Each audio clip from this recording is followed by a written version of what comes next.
Here, this cup of tea is for you. This is your life. This is our life.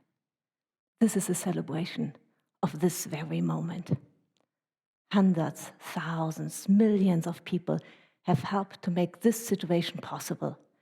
The tea, the stage, the technology, our clothing, this room, our parents, our ancestors.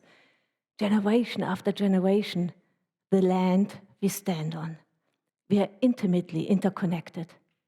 In fact, we all come from that same pool of water that was hit just right by the sun to generate life. When my talk has finished, our lives have been shortened by the length of this talk. How do we want to use this time? In my past, I couldn't appreciate what was in front of me. I was always looking for that other life somewhere, sometimes, with somebody. Meanwhile, I missed the life I was in the midst of. I so much wanted to be happy like most of us, but I didn't know how, like many of us. I want to take you on my journey so you can travel yours. In my experience, suffering leads to more suffering. But with a little bit of awareness work every day, we can open that gate to freedom and happiness. In fact, it is here right now. It is this cup of tea. On a beautiful September evening 25 years ago, I stood outside, holding hands with a friend. The sky was stretching over us. I admired his calm composure, his clear eyes. He was so comfortable in his body. He was a teacher of Tai Chi, and he meditated every day. He had some inner freedom I didn't know how to access. The stars were sparkling. It was tender and beautiful. A few days later, he died in a car accident. I cried and cried and cried until I saw his body in the coffin, and I thought, that is not him. The question of life and death was given back to me. I went to a close-by Zen monastery and asked for help. They didn't give me any advice, but they gave me space for my morning and an introduction to Zazen meditation. Let go of your thoughts. See the creation of your reality. I couldn't do that. My mind was full of thoughts. Who am I? What is this life? What kind of life do I want to live? I come from a noble family in Germany where I received many aesthetic inspirations. However, my youth was marked by some emotional instability. When I was barely 12 years old, my parents sent me to a boarding school because they separated. I felt utterly abandoned. Subsequently, I developed an eating disorder and depression. My weight went up and down, and with it, my self-esteem proportionally. At one point, I was so thin that I had to drop out of school. And then I saw nothing but darkness. I spare you the details. I'm grateful to be alive. I so much was searching for the authenticity and intensity of life. I went to Paris. But after the initial excitement, I wasn't happy. How is that possible, living in Paris and not being happy? I went to Poland, alone, hiking in the mountains, snow up to my hips in the winter, having to cross a dangerous avalanche field, risking my life. My search for freedom and happiness had no guidance or form. It was actually the Zen arts that helped me, the arts in particular. I studied literature and art history. The world of books carried me to faraway places, and the arts in museums fascinated me for their freedom of expression. My own drawings were closely following what I saw, line by line. Is that reality? By the time I came to Bard College in order to complete a master program in curatorial studies, I had done years of therapy investigating the underlying causes of my emotional patterns. I had overcome a major writer's block as I was working on my PhD in comparative literature. But my intellectual achievements could not prepare me how to deal with the emotional crisis of my Tai Chi friend's passing. I decided to become a student at that Zen monastery. It was a scary step, but I knew that I had to do it in order to free myself from my anxieties. At that time, a broken incense stick could throw me into the abyss of self-loathing and negative judgment. I cannot even hold an incense stick. Well, nowadays I would just get another one, but at that time I didn't have the perspective. In the breaks, I would run up into the woods, hiding. I was that uncomfortable around other people. Of course, everybody else was succeeding, but me. The way I approached practice was the way how I had approached life. With strength, with determination, and doing it alone. Here I was ready to conquer that so-called enlightenment. I wanted to be the first one in the morning in the Zendo to meditate and the last one in the evening. I pushed and pushed and pushed until I had a herniated disc.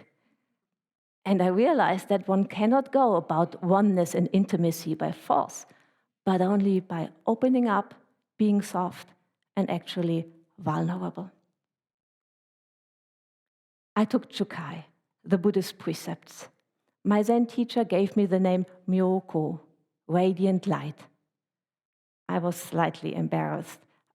I thought I didn't deserve that name. I certainly didn't feel like a radiant light. But my teacher saw something in me that I hadn't realized yet. He planted a seed for the future. I knew that I had to do something about my bodily discomfort. At the monastery, we ate in a style called oryoki, which is a formal way of eating. So at home too, I put my food in a bowl, I bowed, I prayed, and what I had perceived as outside forces pushing me around, we started to become friends. In the beginning, I couldn't do anything about them, but I watched closely. And over time, I was able to close the gap, and they disappeared. Yoga was suggested to me. I tell you, I cried through every single yoga lesson in that first year. It was that uncomfortable for me to be confronted with my own body and mortality. Now I wonder what's the problem? But step by step, retreat after retreat, things started slowly changing. Once, in the middle of a week-long meditation retreat, I got up and I thought I had forgotten something or lost something, and I looked. I had my robe, there was my cushion. I so much had the feelings that some weight had dropped off that I was almost out of balance. And then one morning, when I stepped out of bed and my feet touched the ground, I could feel my body again. I hadn't felt my body in decades. Here, I was alive again. And I took that ink and splashed it on my drawing paper, and what had once scared me so much now actually started to make fun. That letting go. Eventually, I wanted to know the real deal. Ordination and training in Japan. What started out as a fascination for the Zen arts ended up becoming a 3-year serious residency in a Sotosho Zen monastery. At that time, I was the only Western woman in long-term residency. And I cried many times and wanted to leave, but I knew that this training matrix was choreographed for the liberation of the mind. 4 a.m., Shinrei, wake up. Day after day, month after month, year after year. Meditation, morning service, breakfast, rice porridge, maybe a pickle or two. Forget about my fantasies of muesli with fresh fruit or pain au chocolat. No, Okayo, rice porridge it is. And the rest of the day, tightly scheduled. No wiggle room for the oh so individual self. No going out, no shopping, no internet, no telephone, no distractions. And when the mind cannot turn outwards, latching onto some kind of stimulation, it has to turn inwards, like under a magnifying glass. And then, in the best case scenario, any irritation becomes an opportunity to study the self and to let go of the self. And then, one day, the world transformed into a field of glistening colors and magic fluidity. I felt like a fish in water or a bird in the sky. Everything was interconnected and magic. It was time to come back to Bard College in the midst of the pandemic. The Bard meditation group that I had founded in 2001 in response to September 11 grew beyond imagination. 300 new students each semester, 1,500 meditation visits in a year. The Bard Sangha has become an awareness movement. And I started teaching the Zen arts as another gateway to creative freedom. The challenges of my spiritual quest had transformed into my qualities. And then this past summer, I received Suisei in Japan, the authorization as a Zen master.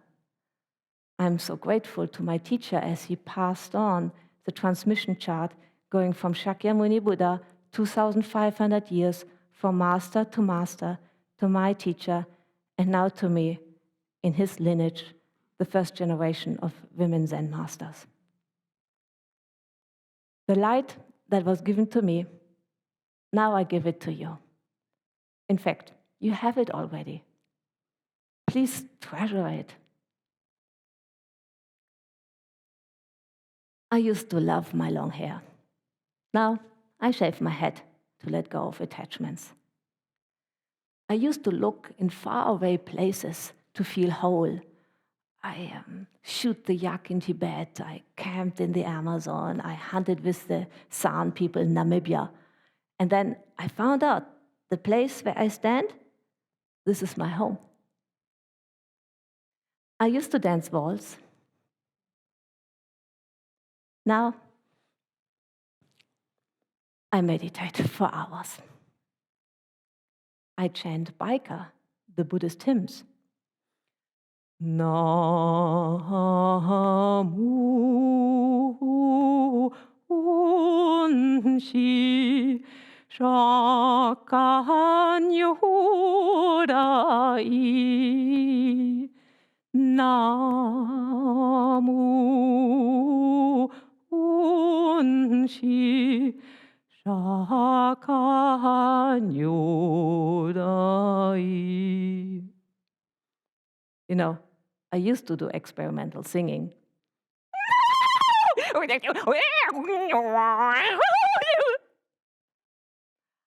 I used to be out of alignment in many regards. Now, I just go with the flow and bow in gratitude. My friend's death was the beginning of my new life. Life is precious. Any moment can present itself as an opportunity to turn things around. We have to become friends with ourselves, with others, in fact, this whole amazing world, as we are all circling around in this vast universe. Love only comes from love. The future starts now. Do you want to know the secret of freedom and happiness for which I have searched my whole life? I share it with you.